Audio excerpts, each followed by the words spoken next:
Okay, joining us now, we've got the third and final race of the Motul Hondacup over 10 laps. And another one of the petrol heads from Hamilton is here to join us, and that is Glenn Archer from the Hondacup. How long have you been racing in the series, mate? Oh, look, Hondacup grew out of the back of SS 2000, and this is the 10th season of Hondacup, and I've been mucking around with cars for about 20 years. And what's your favourite Honda? Oh, look, I've got Civic or the Integra? Oh, look, I've got a soft spot for the DC2. I've got an EK4.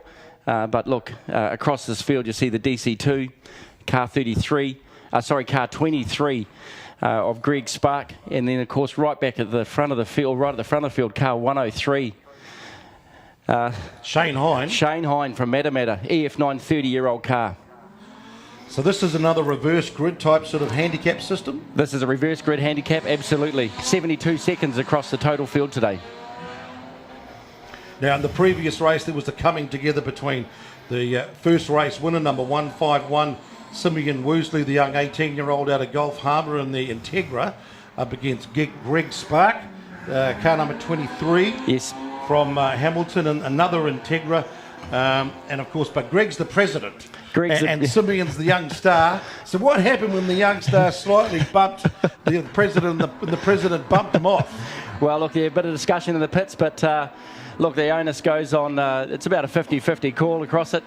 It was just two guys fully committed, one late in the brakes, locked up, and one just going just a little bit too fast. But we're all friends, and they got together and replaced some steering rods, and they're all good to go. So. And Martin didn't have to have too much of a righto, lads. No, not too much of a chit chat today, Martin. He listened very carefully and asked some good questions, watched some good footage. The guys up here have been great. But no, look, hey, it's bumpers are for bumping, and it was just one of those incidents, unfortunately. So it's time to let's go racing again. The Motul Hondacup, been around for 10 years. What do you love about the class? Oh, look, last night, we're having a few beers last night and just watching the world go by, and Simeon Wolseley here, he's 19, he's grew up in Russia, he's car 151, so he's come out of a history of karting. And last night in the pits, his mum, dad, brothers, sisters. It's just good. I think that's what I like about Hondacup. It's got a good social scene. And the actual cars, yeah. What do they like to drive and what do they like to work on? Yeah, these cars are pretty simple. I mean, Oh, and what do we got here? We've got looks like John Torrens in there, just tucked in, car 38. John Torrens out of Hamilton. He's a doctor, so he'll be fine. But yeah, what do we like about? Give himself an uppercut and fix it straight away. That's it.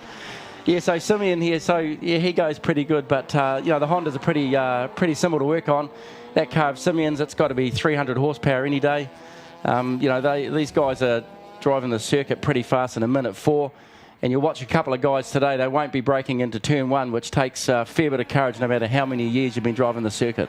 Yeah, that's a psychological thing, isn't it? Oh my gosh, to leave that right foot on the floor in turn 1 here really separates you out, I think. Because even the V8 boys say, no, if you got, for want of a better expression, big balls and big gonads, you leave your right foot down around turn 1 at Pukekohe.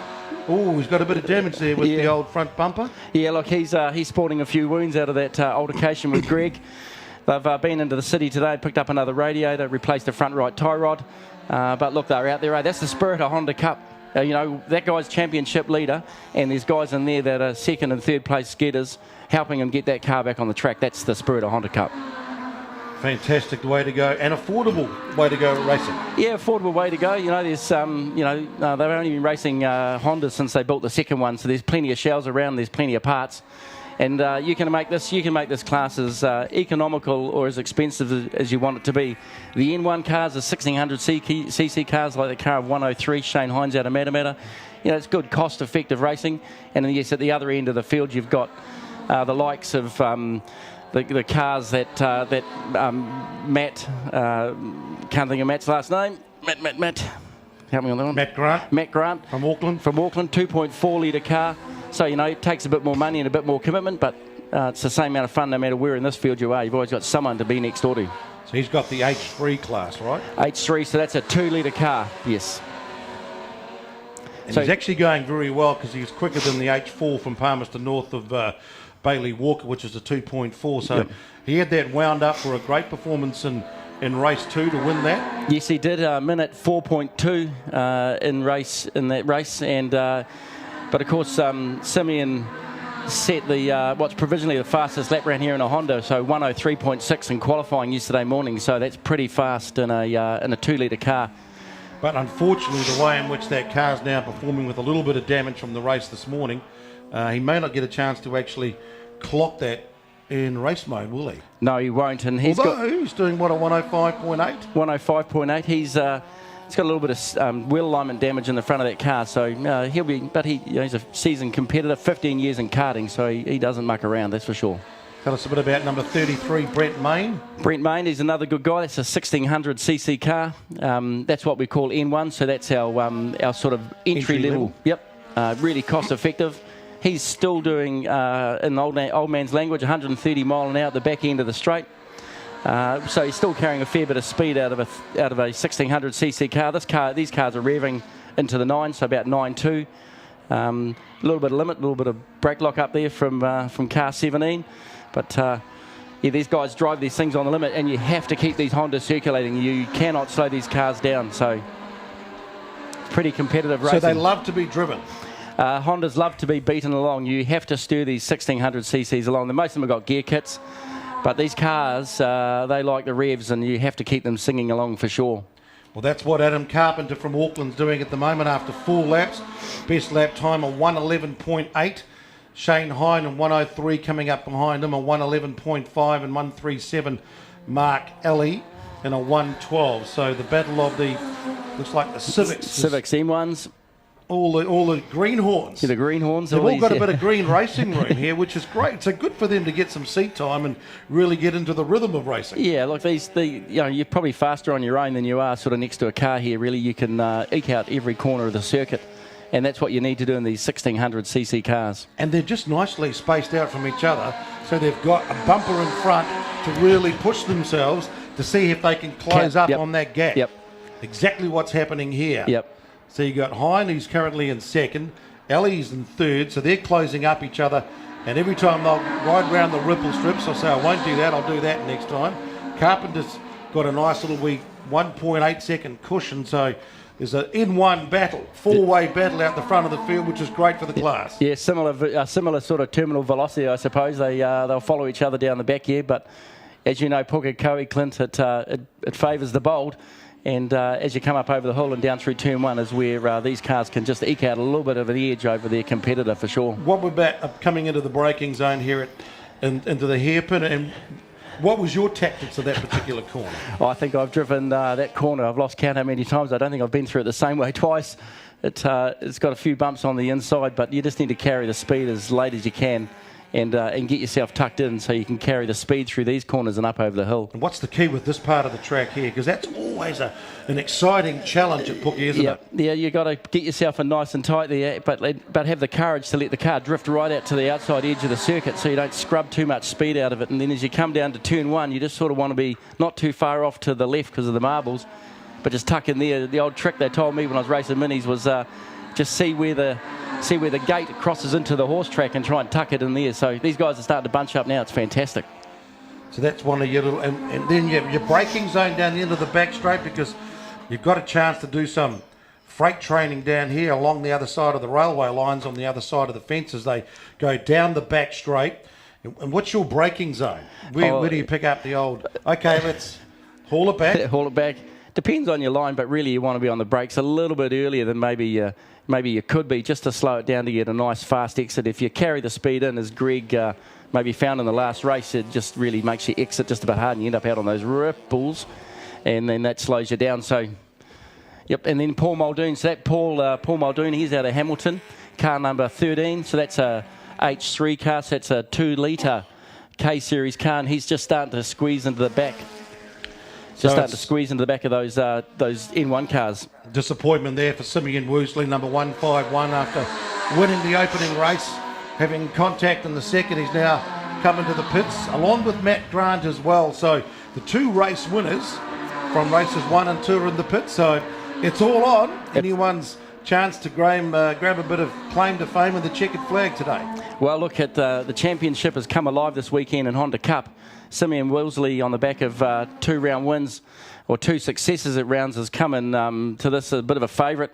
He's had that altercation in race 2 just gone, and then Matt Grant's coming this weekend in car 111 in the black EK. So he's in the black EG, and he's come in, but he's had some trouble as well. So the championship's definitely come alive with the likes of car 11, Bailey Walker, the ES, the H3 car with a 2-litre Honda motor in it. So it's looking pretty good for, this is starting to look real good for next round. So, and then back at the front here, these N1 guys, Shane Hine out of Matamata car 103. He's going great good, but Brent Main, he's a car 33, the yellow EG Civic, so a 30-year-old shell, and he's starting to give Shane a bit of a hurry up. So these guys will be having the drive of their life at the moment. So they've got some racing room. They're all out there giving you a dead set crack. It's going to be another third winner for the weekend, which is going to be great for the class. And now they're really starting to bunch up with a couple of laps to go. So all of a sudden, that clear track is now to become a busy track, and they've got cars to contend with, and another battle group of faster cars starting to work their way back up through the field. Starting to see car number 16, Jason Gibbs, in the H2 car. So that's a big B series car. So a 34-year-old shell in the EF. So you're starting to see those higher horsepower cars starting to eke their way through the field. It'll get a bit exciting towards the end of this race. I think the handicap's going to be well positioned. So. And number 11, Bailey Walker. He's probably the best of the front three at the first race. Well, he's still out there and a chance to actually, as you say, pick up some valuable points in the series. Yeah, he really needs some success out of this round. Bailey Walker, car 11 there, the ES. He's out of Palmerston. He's 16 years of age. He wouldn't be 50 kilos dripping wet. And those young guys, they really know how to take on this old circuit of Pukekohe. They carry no fear. And it's just so good to see those guys have the courage to stay out of the brake pedal in turn 1. So we see that out of Matt Grant, we see it out of Bailey Walker.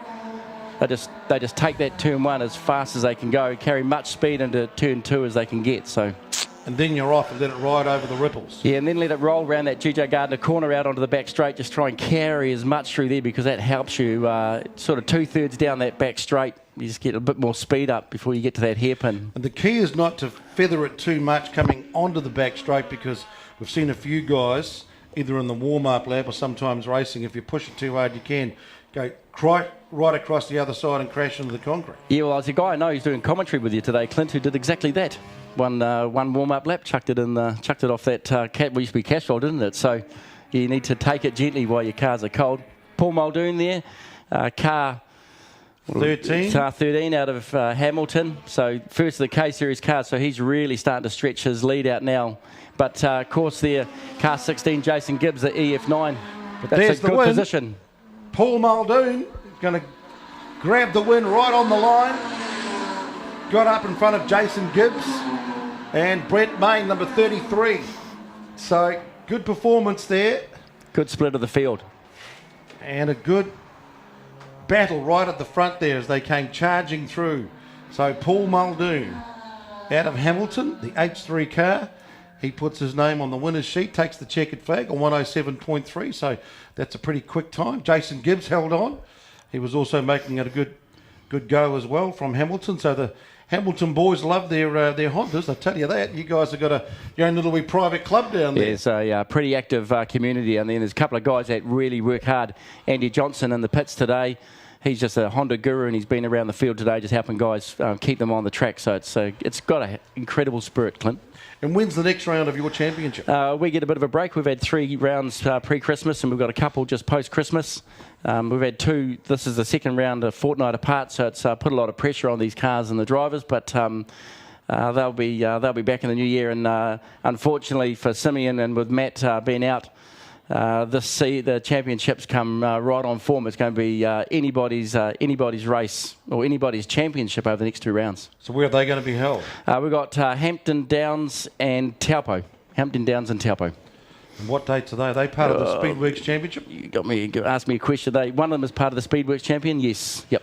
So January 26, 27. Hampton Downs. So that'll be part of the anniversary weekend? Yeah, that's a big meeting, that. And there's a couple of cars here that are probably a bit more suited to Hampton Downs, and I think Hampton Downs will see our field back out to 23 cars it'll be all on for Yeah, sure. exciting racing last time they were at Hampton Downs, I'll tell you that. Hampton Downs and these Hondas, it's a good circuit. It's a modern circuit. It's not this thing, and it sort of challenges in a different way. But I must say, all the drivers who come to Pukekohe, they all sort of wince over the hill and down to turn one. But to master this circuit in a 2-litre car doing minute fives, you've got to take it to the fight. So it's an incredible achievement to get these cars around here fast. It's interesting when you said some of the young guns have got no fear, so they leave it flat to the floor going around turn one.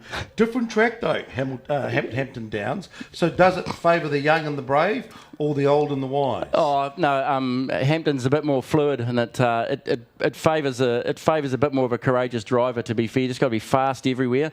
But it is a bit of a horsepower circuit. It's got the elevation, of course. So you'll see the H3 and H4, the 2-litre and the 2.4-litre cars, sort of start to make their presence felt at Hamptons. But you get good close racing at Hamptons, and you get it's got big wide sweeping turns, so you get sort of 2 or 3 abreast, and it gets pretty exciting. So.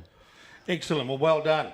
Glenn Archer from the Hamilton boys from the Hondacup. Thanks for joining us there. Great call, mate, and look forward to a Merry Christmas and a Happy New Year at Hampton Downs when we come back racing again as part of the Speedworks Motorsport Championship. And you will be racing, will you? No, I'll be probably here. Oh, good. We'll look forward to your call, mate. Great stuff.